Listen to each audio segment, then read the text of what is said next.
Muchos siglos antes de nuestra época, la noche cae sobre una tierra muy, muy lejana.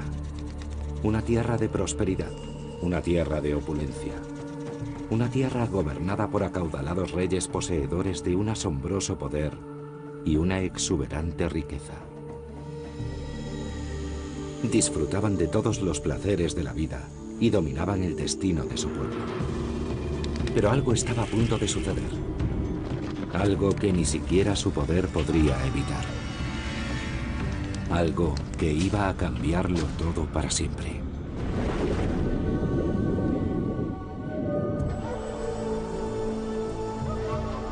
Cancuén, Guatemala.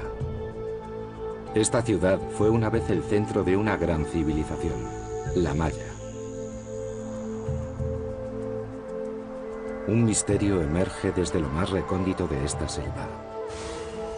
Un inquietante hallazgo. Miles de huesos.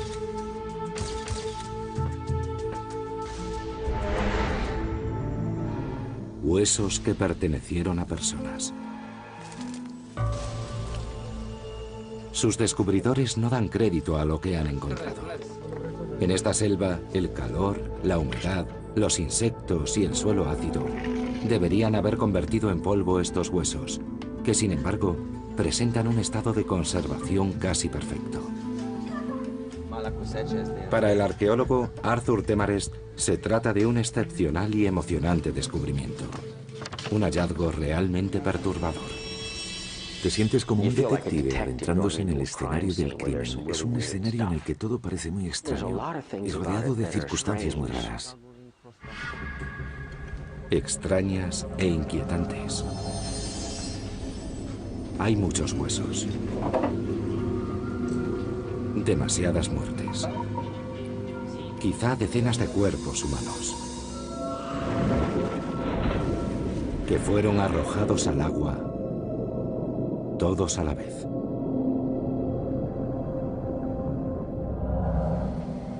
Algo terrible le ocurrió a estas personas. ¿Pero qué fue?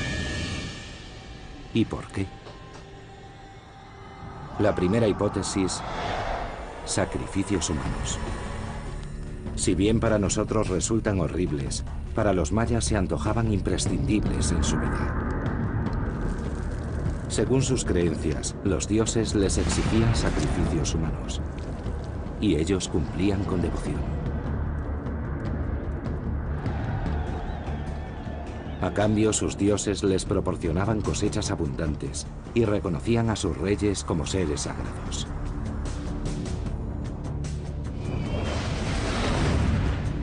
¿Será entonces el sacrificio humano lo que explique qué les ocurrió a estas personas? Las pruebas parecen afirmar lo contrario.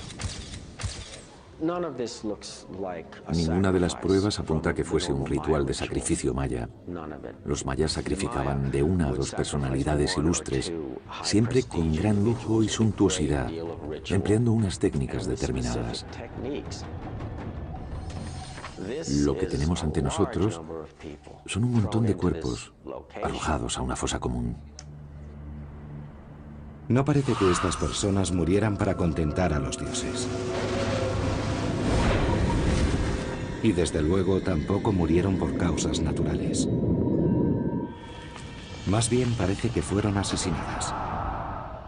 Definitivamente, se trata de la masacre más espeluznante y a mayor escala de la que tenemos constancia hasta el momento.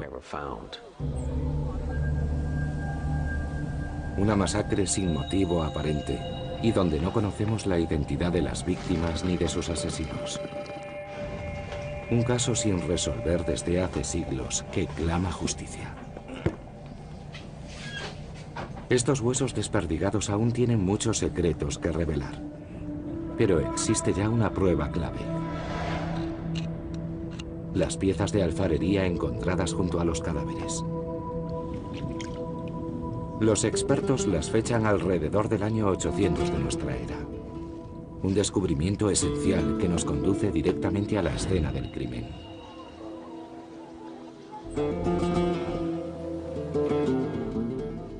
Cancún fue en su momento una próspera ciudad-estado, una de las muchas que existían en esa época y cuya área de influencia era del tamaño de Nuevo México o Italia. Esa zona en la actualidad se corresponde con el sur de México, Guatemala, Belice y Honduras. Hace 1200 años era la tierra de los mayas. Unas 50 ciudades-estado independientes y dispersas a lo largo de la selva.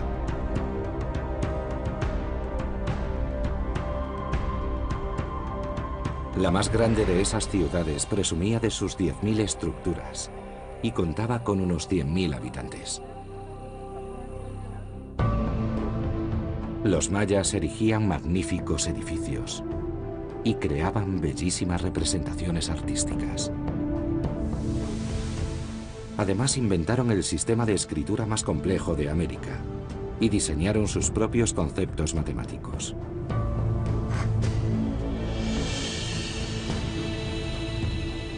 Los astrónomos mayas tenían perfecto conocimiento de cada punto del firmamento. Eran comerciantes, guerreros y magos. Fuesen quienes fuesen las víctimas de la masacre, vivían en un mundo de riqueza y esplendor.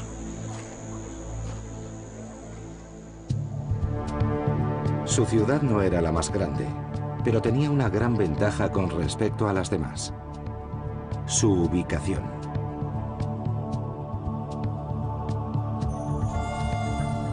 Cancún se situaba justo en la intersección de dos de las principales rutas comerciales de los mayas.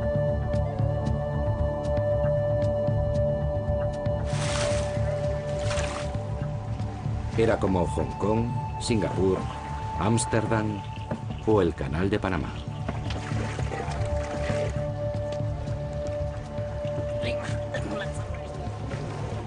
En esta parte del mundo, si alguien quería vender o comprar algo, tenía que acudir a Cancún.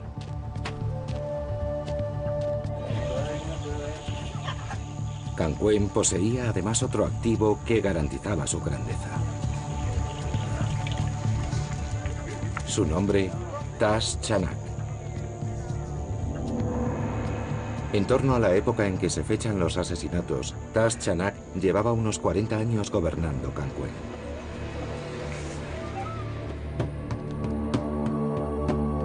Cada ciudad maya tenía su propio rey, pero Tash Chanak era una superestrella.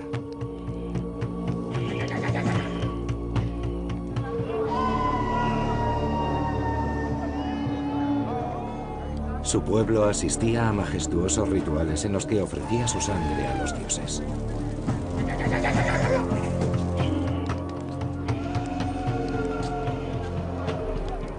Tash Chanak escarificaba su cuerpo. Se hacía cortes en la lengua.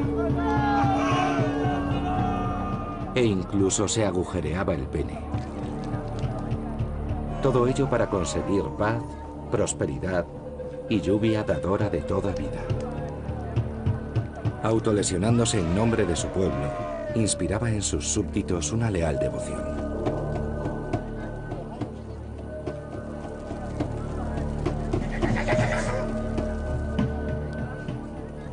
Los gobernaba con una habilidad y un carisma que despertarían la envidia de muchos políticos de hoy. Los señores sagrados que realmente conquistaban las voluntades, como Thach Chang-hak, eran una combinación de Beckham y Mick Jagger, con un pequeño toque de Clinton e incluso de Maquiavelo o Kissinger. Y todo eso combinado en un cóctel perfecto y personificado en alguien como el Papa Juan Pablo II.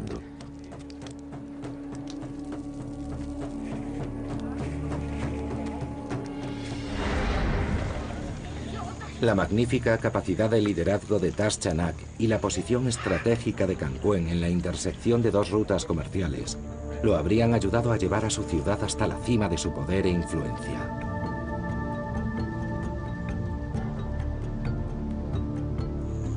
Seguramente nunca creyó necesitar un ejército para controlar a sus oponentes. Si alguien se extralimitaba, bastaba con prohibirle el acceso a los objetos sagrados que proliferaban en la ciudad. Les impediría conseguir ostras espinosas y plumas de quetzal. Sin esos sagrados fetiches no podrían hacer ofrendas de sangre a los dioses. Sin tales rituales, los reyes quedaban incapacitados y sus ciudades expuestas a la ira divina.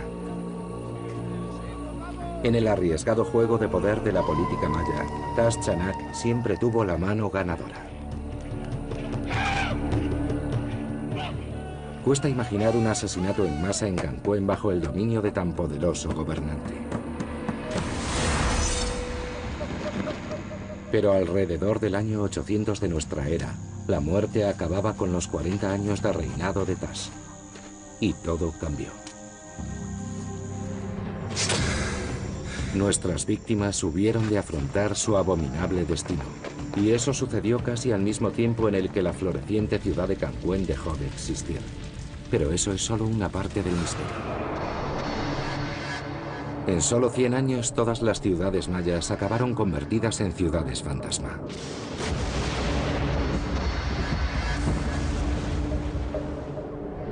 Después de siglos de grandeza, el mundo maya se desintegró rápidamente. Y nadie sabe por qué. Olvidémonos del arte, de las tumbas, de los jeroglíficos o de la ciencia. La pregunta es, ¿por qué el fracaso fue tan estrepitoso? Arthur Demarest espera que la montaña de huesos de Cancún arroje luz sobre esta duda.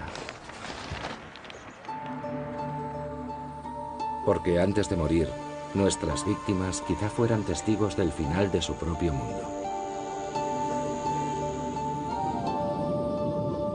La extraña naturaleza de sus muertes los convirtió en los cadáveres mayas mejor conservados hasta la fecha.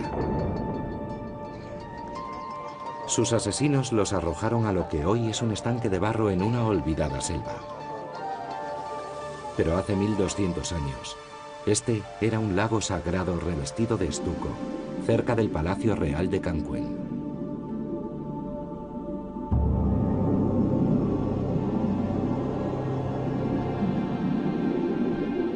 Los cuerpos se hundieron en su fangoso fondo.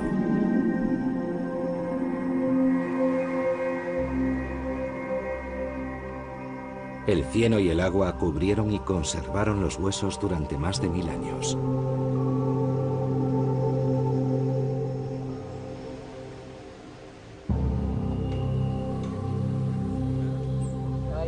Ahora estos huesos podrían revelar aspectos que ningún otro resto maya habría desvelado. El primer indicio que emerge es más que inquietante, es insólito. Cráneos extrañamente deformados. Huesos de bebés. Las víctimas no fueron elegidas al azar, ni se trató de un crimen cualquiera.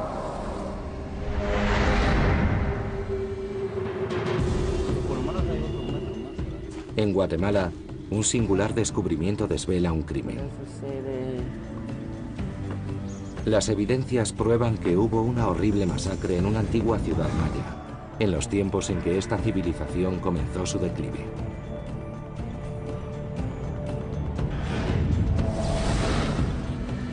Muy pronto los fragmentos de los huesos encontrados revelan algo extraño. Son los cráneos. No son normales. Si comparamos la frente de este cráneo con la de este, vemos que está forzado hacia atrás y que eso ha producido el ensanchamiento de la cabeza por ambas partes. Comparándolo con un cráneo normal, este parece tener una frente más plana y alargada. Podría ser un extraño defecto genético, pero no es así. Tal vez podría tratarse de un acto deliberado de devoción. Algunos expertos piensan que es algún tipo de ritual maya relacionado con el maíz. Los mayas vivían y morían por su cosecha de maíz.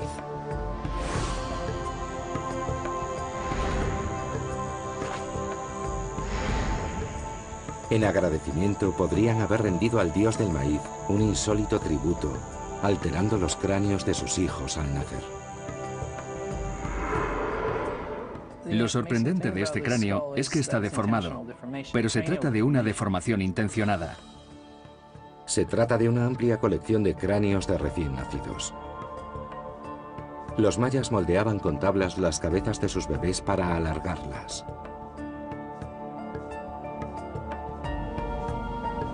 Encontrar estos cráneos así plantea nuevas posibilidades.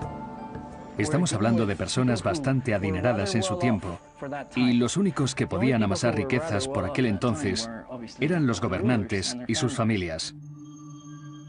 No todo el mundo coincide en que los cráneos con forma de granos de maíz es un signo de realeza. Sin embargo, otro de los elementos hallado en la fosa ofrece una prueba más contundente de que nuestras víctimas pertenecían a la clase más alta de la sociedad, el jade. El jade era más valioso para los mayas que el oro. Nuestras víctimas debían lucir muchos adornos de jade. Incluso una de ellas llevaba algo más valioso que el propio jade: un collar de dientes de jaguar.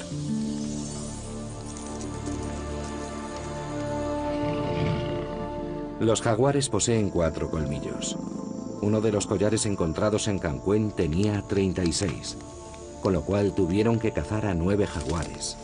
Y este animal es uno de los felinos más grandes de América. Su adquisición debió de costar una fortuna. Quien quiera que fuese el propietario tenía que ser muy rico. Por lo que parece, nuestras víctimas podían permitirse lo que quisieran.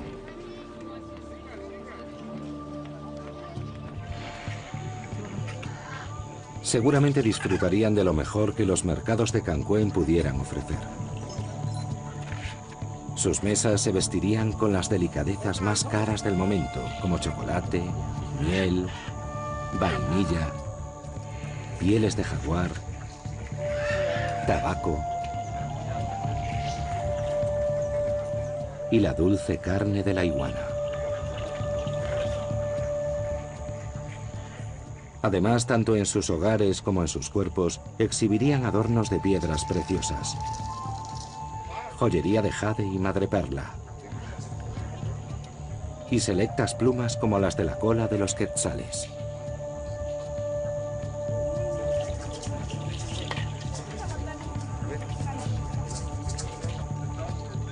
Solo los nobles podían poseer plumas de quetzal. Si un plebeyo mataba a un quetzal, la pena era la muerte. Las riquezas que se han hallado, jade, plumas de quetzal y todos los demás objetos personales, solo podían ser propiedad de nobles y reyes. No estaban a la venta para nadie más, y había que pertenecer a esta clase social para poseer estos objetos en cantidad.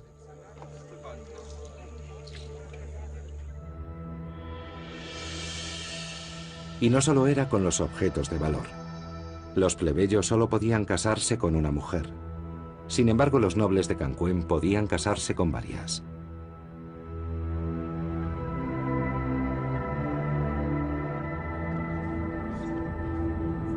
Vivían con ellas, rodeados de lujo, en un gigantesco palacio de 200 habitaciones, más grande que 5 campos de fútbol. Uno de los edificios de mayor tamaño del mundo maya.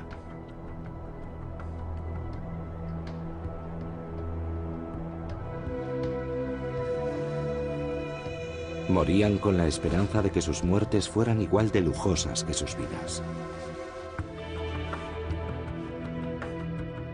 Creían que pasarían a la eternidad asiendo fuertemente lujosos ornamentos de jade, ungidos en cinabrio, el preciado símbolo de la vida eterna.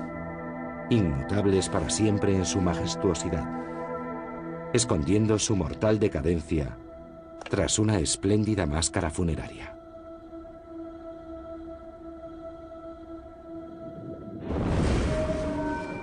Pero cuando les llegó la muerte, no fue como nuestras víctimas pensaron que sería. No fueron enterrados como los poderosos nobles que eran. Ni siquiera fueron enterrados. El misterioso caso de Cancuén es cada vez más extraño. Parece que las víctimas pertenecían a la clase más rica de la ciudad. Disfrutarían de lo mejor de lo mejor.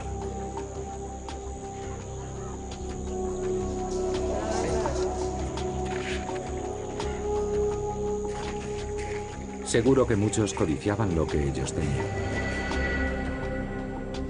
Pero las pruebas descartan el robo. Sus asesinos los arrojaron a una fosa con todos sus ornamentos y joyas puestos. El motivo de esta masacre no fue el dinero. Entonces, ¿qué fue? Los huesos revelan otro hecho sorprendente. Las víctimas no eran solo hombres. Fueron asesinadas unas 31 personas, entre hombres, mujeres y niños.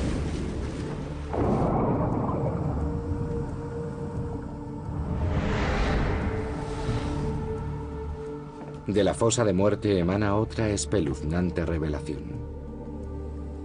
Una que sugiere que no se trató de una masacre sin más. Fuera lo que les pasara a estas personas, no terminó con la muerte.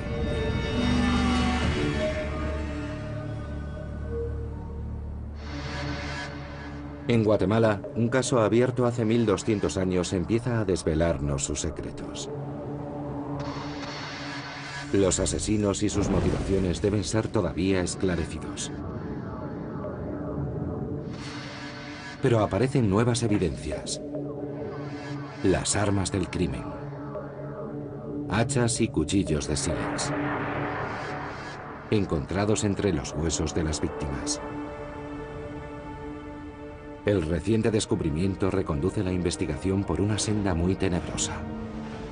Probablemente estemos ante la prueba de algo que pasó de forma muy repentina y evidentemente de manera muy violenta. Hubo mucha violencia. Los investigadores ya han visto pruebas de este tipo.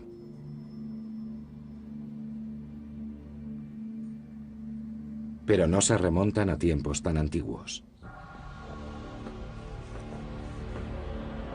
Las han visto durante la sangrienta Guerra Civil de Guatemala. En Bosnia. En los campos de muerte de Ruanda. Estos son los peores asesinatos en masa y genocidios de los últimos tiempos. Huesos de personas reducidos a fragmentos, retorcidos, miembro a miembro. Hombres, mujeres y niños. Y ahora en la remota Cancuén, las pruebas apuntan a algo similar. Prácticamente todos los huesos que hemos estudiado presentan algún tipo de trauma. No está claro si las víctimas recibieron los golpes antes o después de morir, ni por qué fueron golpeadas. Hay indicios de un instrumento muy pesado y afilado, quizá un hacha o algo similar, que golpeó la cabeza del fémur y lo separó del resto del hueso. El fémur es el hueso del muslo y es uno de los más duros del cuerpo humano. Quien quiera que matara a estas personas también las descuartizó. Y seguramente persiguió a algunas de ellas hasta darles caza cuando intentaron escapar.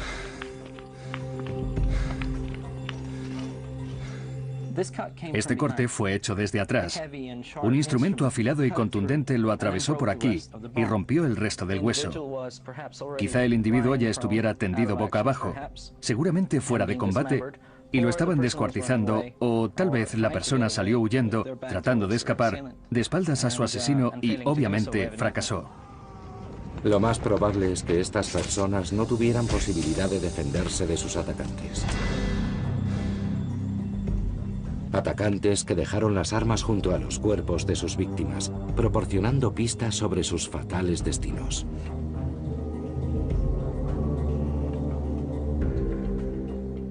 Esto encaja perfectamente con la herida. Esta pequeña herida pudo haberse infligido aquí, en la parte de atrás de la cabeza del niño. Miren el daño provocado en el interior.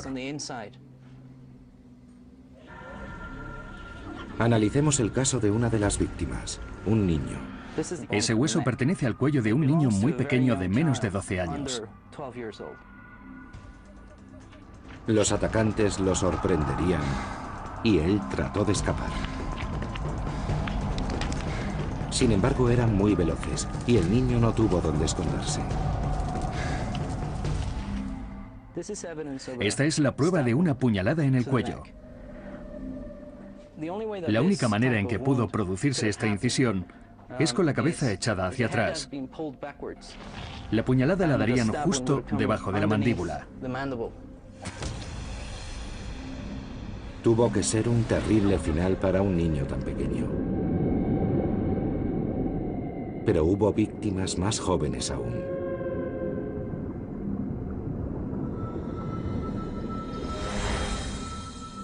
Este es el hueso de un bebé. Estos son los huesos de la cadera. El hueso más pequeño es de un bebé de 32 semanas y este otro de uno de 38.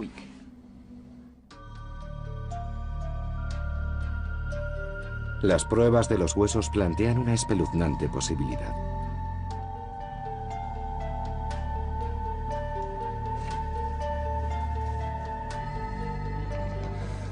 Estos cuerpos no son de soldados que murieron en una guerra, ni se trata de un sacrificio con fines religiosos.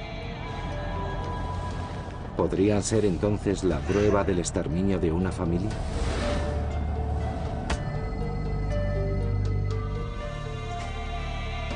Si pertenecían a la nobleza, su final no fue el que merecían.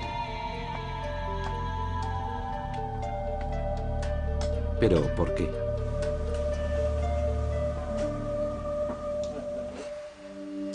Un reciente hallazgo en el mismo yacimiento intensifica el misterio. A unos 70 metros de la fosa de los huesos hay una tumba muy poco profunda. En su interior, el cadáver absolutamente descompuesto de un hombre. Quien quiera que enterrara a esta persona, se tomó la molestia de ponerle alrededor una hilera de conchas bellamente talladas. En el mundo maya eso era un acto de reverencia para honrar a los difuntos más ilustres.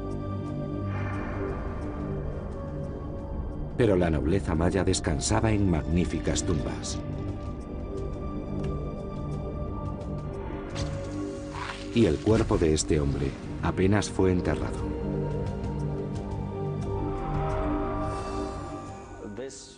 Este enterramiento es realmente extraño. No hay tumba, ni siquiera un ataúd o losas de piedra sobre el cuerpo, y apenas está cavada a 60 centímetros de profundidad. Sin embargo, el individuo luce un elaborado tocado que le llega hasta los pies.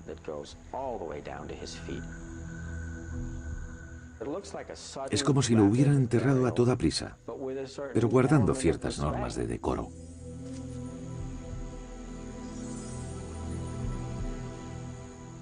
¿Quién era este hombre? El secreto está en las conchas. En Guatemala, la investigación sobre una masacre ocurrida siglos atrás da un giro repentino e inesperado. Cerca de las víctimas hay un hombre enterrado con atuendos reales, pero en una tumba muy superficial y sin identificar, en cuyo interior hay conchas talladas con jeroglíficos en idioma maya. La investigación depende de lo que revelen estas ancestrales palabras, si es que alguien es capaz de descifrarlas. Hace cientos de años, un ataque implacable acabó prácticamente con el idioma maya.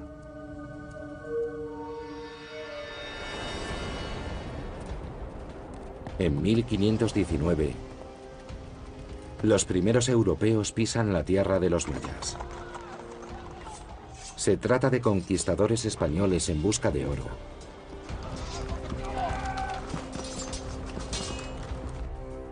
Y de misioneros cristianos en busca de almas. Para su sorpresa, encontraron muchos libros escritos en idioma maya, el más desarrollado que jamás existiera en América. Libros que mostraban la genialidad de una gran civilización. Textos de astronomía con elaborados calendarios. Dibujos para realizar majestuosos rituales.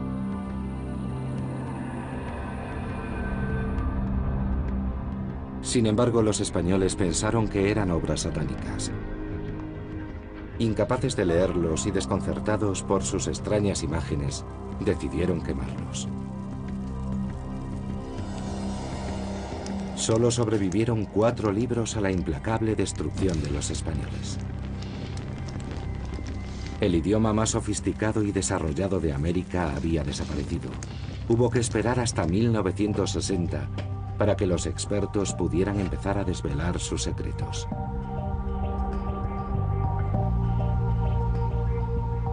¿Habrían aprendido lo suficiente como para leer las conchas de Cancuén?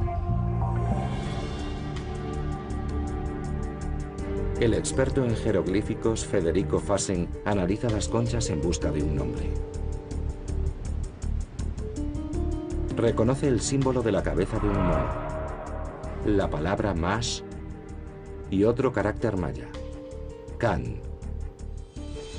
¿Quién era entonces? Fassen sabe la respuesta. Las tallas en las piedras de Cancuén tienen los mismos símbolos y un jeroglífico para la monarquía. El hombre enterrado era Can Mash y no hay duda de quién era.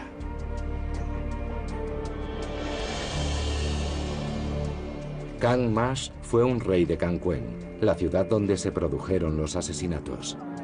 Un gobernante rico y poderoso enterrado en una tumba superficial sin identificar. ¿Por qué un rey sería ultrajado de tal modo?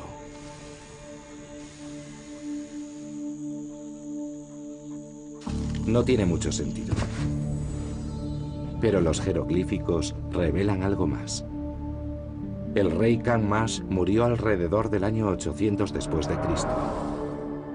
La misma época en la que 31 personas de la nobleza maya fueron asesinadas y cuyos cuerpos se encontraron a tan solo 73 metros de la tumba de este rey. ¿Pertenecerán nuestras víctimas a la familia de Can Mash, una dinastía real? Arthur Demarest ha encontrado un tétrico paralelismo en el siglo XX. Los Romanov.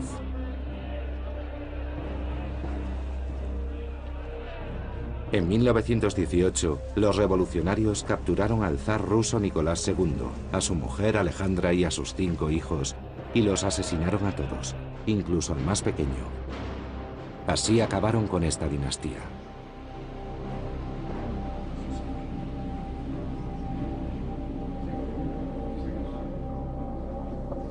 ¿Serían las víctimas de Cancuén exterminadas deliberadamente?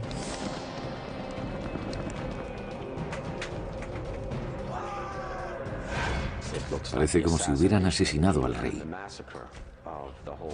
exterminado a toda su familia y después, sin más, abandonaron el lugar. La suerte les abandonó por completo a todos. Poco después de la masacre, la gran ciudad de Cancuén cae desde su pináculo de poder y prosperidad hasta su completa desaparición.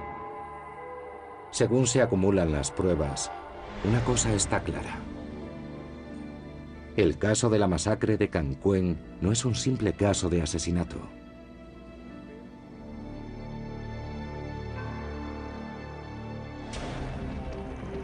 Los asesinatos de Cancuén se produjeron hacia el año 800 después de Cristo. El rey Can Mash murió alrededor del año 800 después de Cristo. La ciudad de Cancuén desapareció repentinamente alrededor del año 800 después de Cristo. empezaron a abandonar sus ciudades hacia el año 800 después de Cristo. Una espantosa masacre, un rey ultrajado, una gran ciudad que desaparece de manera repentina, la inexplicable decadencia de una esplendorosa civilización. Y todo ocurrió en la misma época.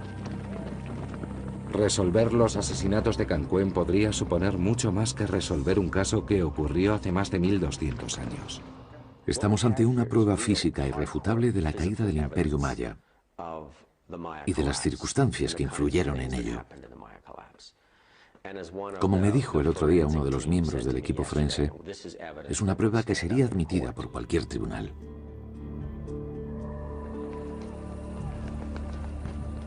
Nadie sabe con seguridad qué desencadenó la caída del Imperio Maya. Quizá fue una catástrofe natural. Durante siglos, los mayas talaron árboles para tener leña y plantar sus cosechas. Pero al talar los bosques, dejaron expuesta su tierra al poder destructivo del viento y el agua.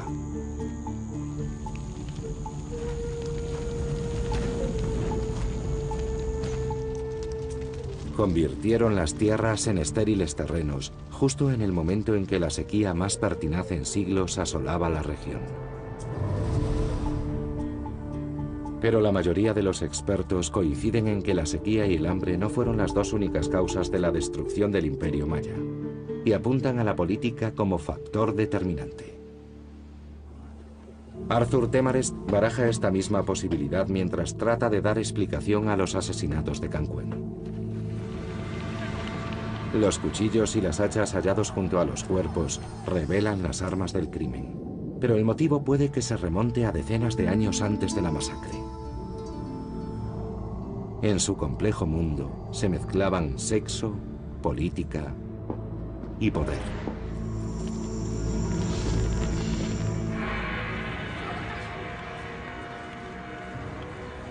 Alrededor del año 800 después de Cristo, al rey maya Ka'an Mash se le daba sepultura sin respetar su condición de noble. Fue enterrado en una tumba sin identificar. Al tiempo, varias decenas de personas fueron asesinadas, quizá los parientes de Ka'an Mash. Los descuartizaron y los arrojaron a una estancia a unos 70 metros de la tumba del rey.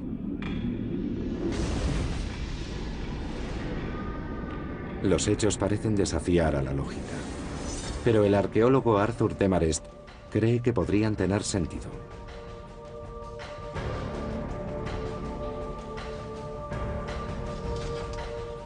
Quizá eso ayude a explicar una de las catástrofes más incomprensibles de la historia: la repentina y total desaparición del Imperio Maya. Casi al mismo tiempo que ocurrieron los asesinatos de Canquén, sus habitantes y los de otras ciudades-estado las abandonaron repentinamente. Antes de morir, nuestras víctimas podrían haber sido testigos de cómo hordas de refugiados salían de Canquén y emprendían su viaje internándose en la selva. Muchas ciudades fueron arrasadas cuando llegaron buscando comida y refugio. En cierto modo, podemos decir que se trató de un efecto dominó desencadenado por la caída y el abandono de estas ciudades del oeste. Se trata del problema de los refugiados, como la ONU los denomina hoy en día. Decenas de miles, seguramente cientos de miles de personas que pierden sus casas y tienen que emigrar a otras regiones. Cada vez había más personas y su desesperación iba a más. De repente, algo que ya era una tragedia empeoró todavía más. De la noche a la mañana había 10.000, 20.000, 30.000, 100.000 personas que abandonaban sus regiones hasta que todo terminó desmoronándose. El imperio se desmoronó muy rápidamente. Justo después de que nuestras víctimas murieran, la ciudad de Canquén desapareció, y con ella el universo maya al completo, al tiempo que el caos y los baños de sangre ocuparon ese vacío.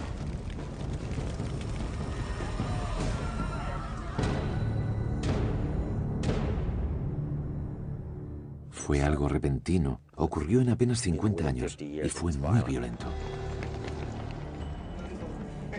¿Qué fue lo que ocurrió?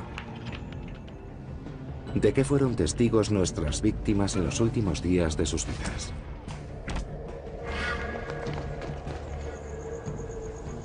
Tiempo atrás, muchos sospechaban que se produjo una fatal combinación de sequía y superpoblación. Demasiadas personas y escasos alimentos causaron probablemente la destrucción del Imperio Maya. Pero otra teoría complica el terrible destino que sufrieron.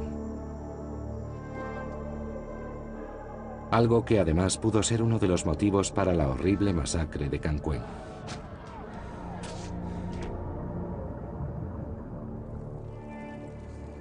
El rastro de los asesinatos nos conduce hasta un responsable completamente inesperado. El padre de Kang Mash, el rey Tash Chanak.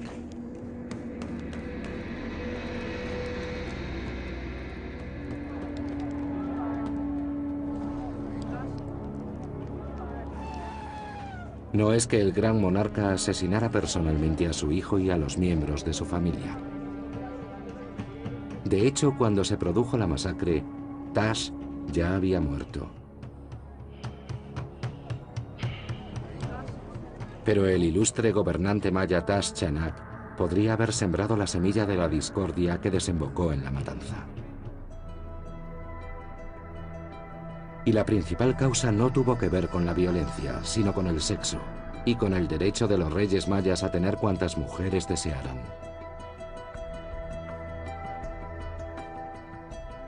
Y no lo hicieron solo por placer. Como otros gobernantes mayas, Tash habría forjado alianzas casándose con las hijas de otros reyes. Cuantas más alianzas, mejor. Podría llamarse poligamia estratégica. Para un rey como Tash, todo era en aras de la conquista del poder máximo. Sin embargo, para sus descendientes pudo significar el desastre. Porque si bien estos matrimonios reales sellaban alianzas sólidas y duraderas, también generaban un problema a largo plazo: la descendencia real.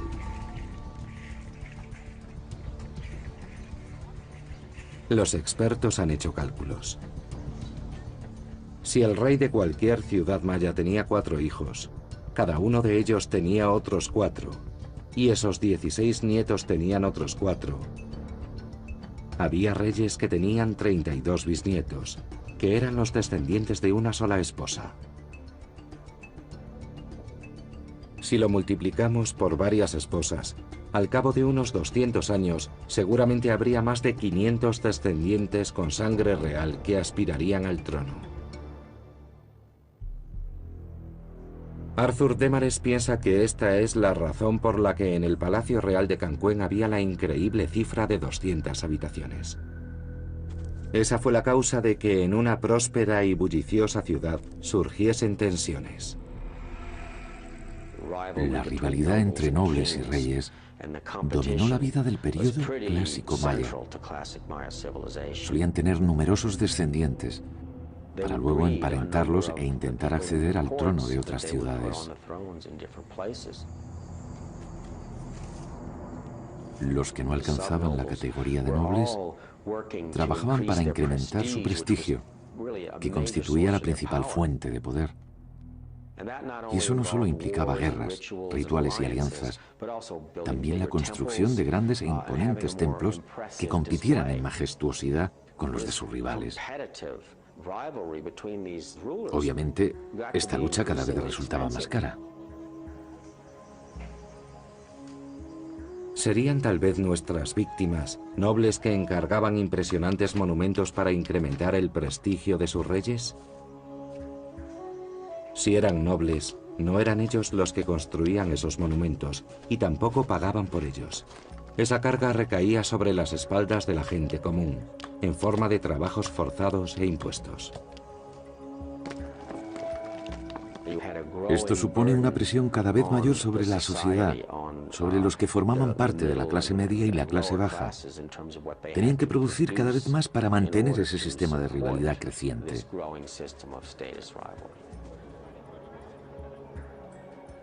Visto desde su prisma, el mundo de lujo y riqueza de nuestras víctimas se antoja radicalmente distinto.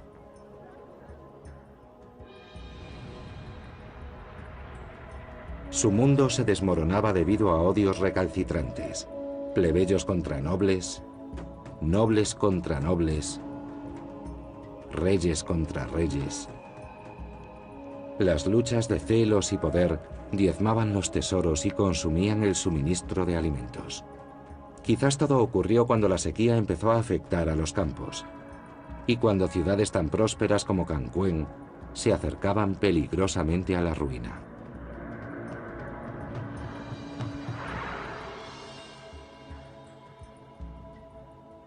De repente, el injurioso entierro de Kang Mas no parece tan desconcertante.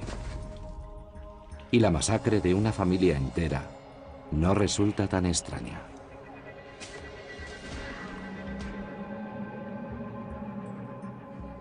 Arthur Demarest está convencido de que en torno al año 800 después de Cristo, solo un rey tan poderoso como Tash Chanak pudo mantener el control en Cancún.